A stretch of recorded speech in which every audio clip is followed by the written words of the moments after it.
माननीय वित्त मंत्री का बयान ही कुछ हद तक सही है कि मिडिल क्लास में 7 लाख की छूट जो कर दी गई है, 5 लाख से 7 लाख की छूट, वो जरूर सराहनीय है। उसमें हम वो, मगर आपको कहते हैं पूर्णतः संपूर्ण रूप से देखना पड़ेगा पूरे बजट। इस बजट में आपको देखना पड़ेगा कि आपने महिलाओं के लिए, किसानों के लिए, गरीबों के लिए, बेरोजगारों के लिए डीजल का दाम इतना बढ़ा है, पेट्रोल का दाम इतना बढ़ा है, डॉलर कहाँ से वो चला गया, रुपया का दाम कितना गिरा है, इन सारी चीज़ों पे क्या आपने फोकस डाला? इन चीज़ों की कोई बातें बताई आपने, कोई पॉलिसी दिखाई आपने बताया कि देश के ऊपर इतना कर्जा है, अभी 15 लाख करोड़ से ज़्यादा की बात तो अभी हुई इसी बजट, इतना टोटल कर्जा है, उस कर्जे को कैसे घटाएंगे, कैसे कम करेंगे, क्या क्या रास्ते होंगे?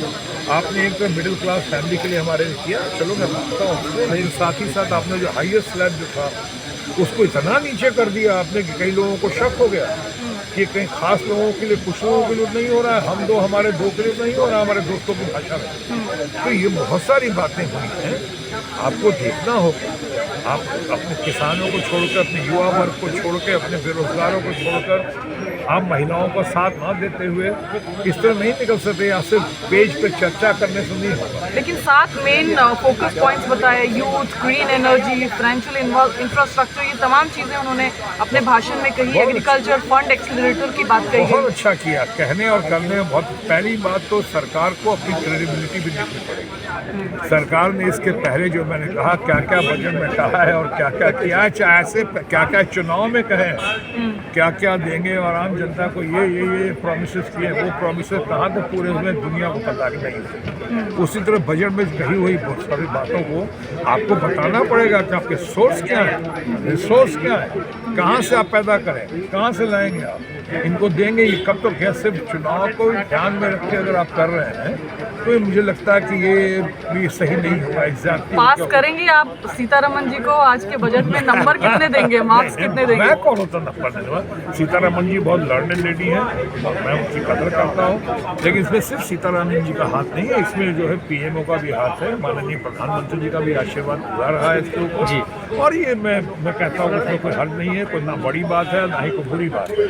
अगर इन लोगों ने इसमें ये किया तो सीतारमन जी को मार्क्स देने वाला नहीं है, लेकिन हाँ बहुत सारे लोग हमारे हैं, बहुआ मित्रा हैं, कल्याण बनर्जी हैं, जो आ रहे हैं, आपके शौकत राय जी हैं, ये सब एक्सपर्ट्स हैं, विद्वान हैं। मैं तो आपकी भाषा में, आम आदमी की भाषा में। और विपक्ष से आप क्या एक्सपेक्ट कर सकते हो कि विपक्ष ये बाहर आके ये कहेगा कि नहीं, मोदी जी की सरकार ने, मोदी जी की मंत्रिमंडल ने बहुत अच्छा बजट दिया, एटलीस्ट उन्हें दिखाई तो दिया कि ये बजट बहुत अच्छा है। मुझे लगता है कि जो बजट देना चाहिए था उससे बहुत ज़्यादा अच्छा बजट दिया गया है। 23-24 को ध्यान में रखते हुए, आने वाले ईयर्स को ध्यान में रखते हुए कि जो स्थिति जॉबलेस जो लोग थे उनके एम्प्लॉयमेंट्स के लिए, जो स्मॉल स्केल्स को मजबूत करने के लिए, स्टार्टअप को मजबूत करने के लिए, एकलव्य स्कूल आदिवासी बच्चों को उनके भविष्य के लिए, एजुकेशन के लिए जो ज़रूरी चीज़ें थी, और मेडिकल कॉलेज के साथ अटैचमेंट करके नए सिस्टर्स ब्रदर और निर्माण होने चाहिए, उसके लिए मध्यम वर्ग की बजट कहा जा रहा है। मध्यम वर्ग के लिए आपको लगता है ऐसा? यस, 5 से 7 लाख जो बढ़ाया गया टैक्सेशन में, उनको जो उसमें रिलीफ दी गई है कि 5 लाख जो पहले थी टैक्स में बेनिफिट्स, आज वो 7 लाख कर दी गई है। तो मुझे लगता है वो बहुत बड़ा सपोर्ट मिडिल क्लास फैमिली को मिला जाएगा। और उसके साथ में आवास की जो नई घोषणा की है, ये सब चीज़ों को देखते हुए मध्यम वर्गीय हो, लोअर मिडिल क्लास हो या अपर क्लास हो, टैक्सेशन हो, जिस तरीके से रिडीम किया गया, तो ये पूरे देश के जितने भी लोग और जो भी वर्ग हैं उन्हें सबको ध्यान में रखते हैं। और फार्मर्स के लिए डिजिटल ऑनलाइन किया गया है, जाके वो ऑनलाइन जाकर अपनी चीज़ों को सर्च करके वो इम्प्लीमेंट कर सकते हैं अपनी फैमिली में। ये सब चीज़ें मुझे लगता है ग्राउंड पे काम करने वाले ही कर सकते हैं, और ये सिर्फ मोदी जी ही और उनके ही मिनिस्ट्री ये बजट पेश कर सकते हैं, शायद और बाकी किसी को कोई नहीं कर सकता।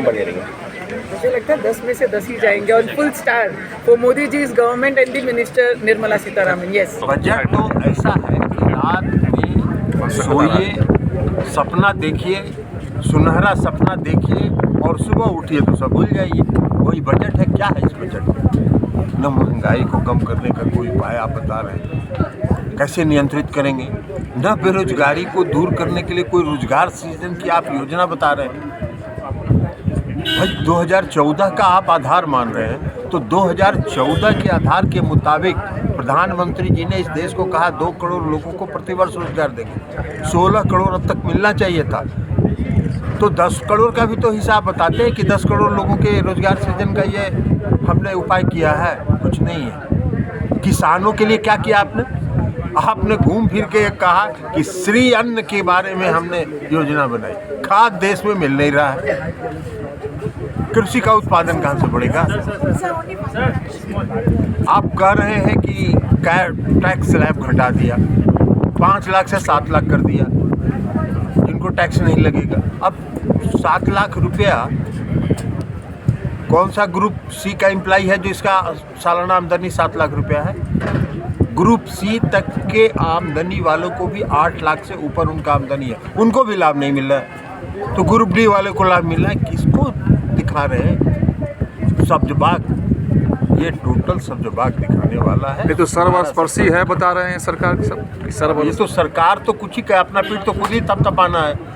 पूरे योजना में आपने देखा एक उज्ज्वला योजना की चर्चा इन्होंने की। उज्ज्वला योजना में कभी इन्होंने सर्वे करवाया कितना घर में जो सिलेंडर दिया वो जल रहा है? नहीं जल रहा है। हम लोग भी गांव में जाते हैं, देहात में पूछते हैं कि भाई आपको गरीबों को मिला उज्ज्वला योजना में गैस का सिलेंडर? कितने लोगों के घर में जा रहा है? सब हाथ उठाता है, कहता नहीं जल रहा। सर 10 में से कितने नंबर देंगे इस बजट को? 10 में से 0/10 है। से काफ़ी सारी उम्मीदें जुड़ी थी, क्योंकि कल जब इकोनॉमिक सर्वे आया था, इकोनॉमिक सर्वे ने कहा कि जो भी पोस्ट कोविड हमारा इम्पैक्ट होना था हम सबसे रिकवर करते हैं। तो ये उम्मीद थी कि अब सोशल स्पेंडिंग में आप बढ़ाएंगे। कोविड ने हमें दिखाया कि क्यों हमें हेल्थ इंफ्रास्ट्रक्चर बढ़ाना है, उस पर कुछ बात नहीं हुई। एजुकेशन को लेकर कोई बड़ा अनाउंसमेंट नहीं हुआ। युवाओं की आँख इस पर टकी थी कि किसी तरीके से रोज़गार के माध्यम बनाएंगे। आपने स्किल सेंटर्स के अनाउंसमेंट कर दिए। स्किल सेंटर्स तो देश में बहुत हैं, स्किल्ड लेबर भी है, वो रोज़गार मांग रहे हैं, उसकी आपने कोई अपॉर्चुनिटीज़ नहीं बनाई है। ये दुर्भाग्यपूर्ण है। महिलाओं की इतनी बारी बात की थी, कल नारी शक्ति की भी बात हुई थी, ये कहा था कि नारियों के लिए ध्यान में रखकर करेंगे। नारियों को क्या मिला इसमें? एक investment scheme, one time investment scheme जिसमें 7.5% मिलेगा, उसके बाद सिवा तो कुछ नहीं अनाउंसमेंट हुआ। कैसे आप उनको लेबर मार्केट में लाएंगे? किस तरीके से महिलाओं की भागीदारी बढ़ाएंगे? कुछ भी नहीं हुआ है। स्टार्टअप्स, टेक्नोलॉजी सबकी बात हुई, उनको किस तरीके से आप इंसेंटिवाइज करें? So it was a disappointing. लेकिन ये कहा जा रहा है सरकार की तरफ से कि जो टैक्स पेयर है, मिडिल क्लास है, उसका खासा ध्यान रखा गया है। स्लैब में छूट मिली है। स्लैब में आपने 5 लाख से 7 लाख कर दिया, ये टैक्स एग्जेम्पशन है।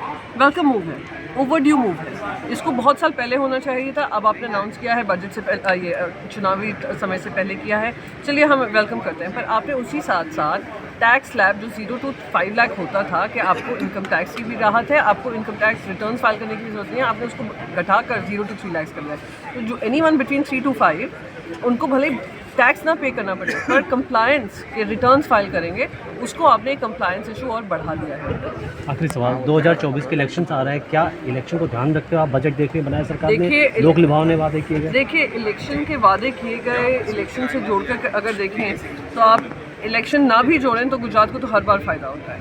हमारे उनके इलेक्शंस आने से पहले महाराष्ट्र से 2 बड़ी इंडस्ट्रीज़ हटा दी गई थी। ये उम्मीद थी कि इंडस्ट्रीज़ अनाउंस करेंगे, पर आज इलेक्शन क्या हुआ? सूरत एक डायमंड हब है, ये जो लैब ग्रोन डायमंड्स हैं वो हब है। आपने उनको इंसेंटिवाइज़ किया। गिफ्ट सिटी को आपने फिर से इंसेंटिवाइज़ किया। हर साल आप इंसेंटिवाइज़ करते हैं, पर गिफ्ट सिटी का जो हाइप था वो मैच नहीं कर रहा है। फिर आपने कर्नाटका में चुनाव आ रहे हैं, हमने 5300 करोड़ का एड अनाउंस किया है। तो महाराष्ट्र से जो बुरा व्यवहार हो रहा है, किस कारणवश हो रहा है? कुछ राज्यों को आप प्राथमिकता दे रहे हैं, क्यों दे रहे हैं? क्योंकि ये सब इलेक्शन गोइंग स्टेट्स हैं या प्रधानमंत्री के प्रिय राज्य हैं। न नौजवान, इस बजट में किसी के लिए नहीं है कोई प्रावधान। अमृत काल में अमृत के लिए तरस रहा है आम इंसान और पूंजीपतियों की लूट हुई आती। यही है बजट। आप मुझे बता दीजिए कि किसानों के लिए एमएसपी दोगुना करने की जो बात कही गई थी, कहीं इस बजट में उसकी घोषणा हुई? 2 करोड़ नौजवानों को नौकरी देने की बात कही गई थी, कहीं इस बजट में उसकी कोई घोषणा हो? सेना का जवान जो -20 डिग्री टेम्परेचर में देश की रक्षा कर रहा है, उसके लिए कोई घोषणा हो? तो एक बड़ा वर्ग इससे निराश हुआ है। कोविड के बाद लोगों को उम्मीद थी कि स्वास्थ्य बजट कोई बहुत अच्छा, स्वास्थ्य के लिए कोई घोषणा होगी। लोगों को उम्मीद थी कि खेल के लिए कोई घोषणा होगी, नौकरियों के लिए कोई घोषणा होगी। वो इस बजट में कहीं नहीं दिख रहा है। सर, तो 1 to 10 में आप कितना नंबर देंगे इस बजट को? नंबर देने लायक कुछ खास है नहीं इस बजट में। ऐसा कुछ भी नहीं है जिससे इसको नंबर दिया जा सके। सर, कोविड के बाद में हेल्थ सेक्टर में आपको लगता है कि उन्होंने सही एलोकेशन किया है? नहीं, क्या एलोकेशन किया है? कौन सी घोषणाएं की हैं उन्होंने? आप मुझे बताइए शिक्षा के लिए क्या किया है उन्होंने, स्वास्थ्य के लिए क्या किया है घोषणा है, महंगाई को कम करने के लिए कौन से कदम उठाए, ये बताना होगा ना।